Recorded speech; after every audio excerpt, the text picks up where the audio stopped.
Hello and happy Thursday. My name is Michael Leeserman here with the Trial Guide's tip of the day. The date is July 24th, 2025. And our tip today comes from Rick Friedman's book, Becoming a Trial Lawyer, a guide for the lifelong advocate. Don't try to conceal your lack of experience.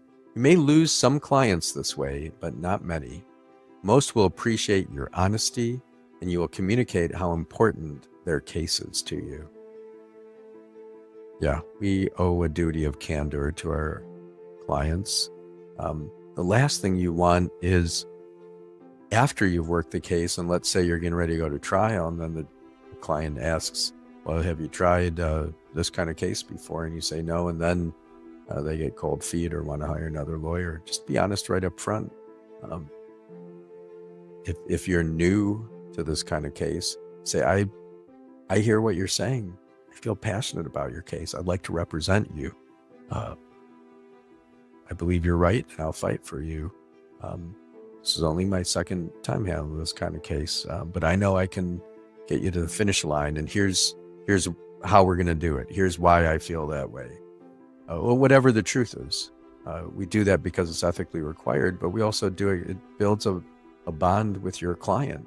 And if it is a case where you're really in over your head, then you have an ethical duty and the right thing to do, associate somebody and learn from them. So I think this type of candor is important for clients. It's also important with judges. So I think back, wow, my first case in federal court, this was in the 90s. And boy, I'm a different lawyer now because I acted arrogantly. I think I acted like I know what I'm doing, judge, and this is this and that is that, and acted overly confident. And I never tried a case in federal court before, and the judge treated me with the experience I pretended to have. I didn't outright lie about anything, but I would have done myself a great favor if I had been willing to say to the judge, "This is my first trial in federal court. I've tried really hard to follow the rules. I thought I followed your final pretrial order, but help me out here, judge." Boy, what judge? Almost all judges are going to help you there, and if not, if you're in front of a jury, the jury's going to understand. So that's I tell that story to a lot of young lawyers and say, don't make the mistake I did. When you have your first trial, you have a real power in being able to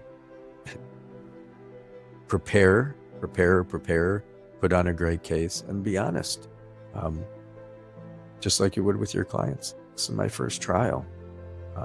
Boy, I've worked really hard to help Jane, and might have been some things you heard the judge upheld some objections, or some things that I didn't get right my first time, but Jane is right.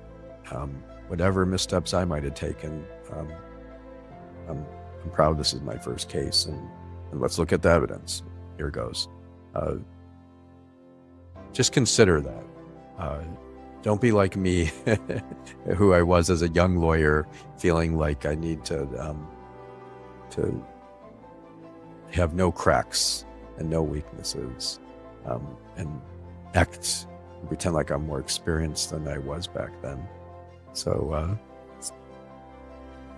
people respond to honesty. And again, that's how we build credibility. We talk about this in a lot of the tips. So important to be credible, and that credibility comes in part from a brutal honesty. Let's pause and take a deep breath together and just be grateful to be alive this Thursday.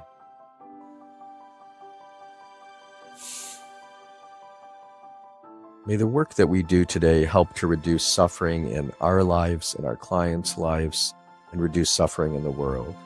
May the work that we do exemplify law at its finest, honorable, and bringing good into the world.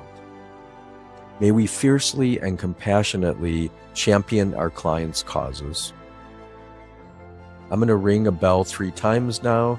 This can take you into a meditation practice, a prayer practice, or just let the sounds wash over you and pierce through you and remind you it's Thursday. Wake up, go out, do good things and have fun while you're doing it.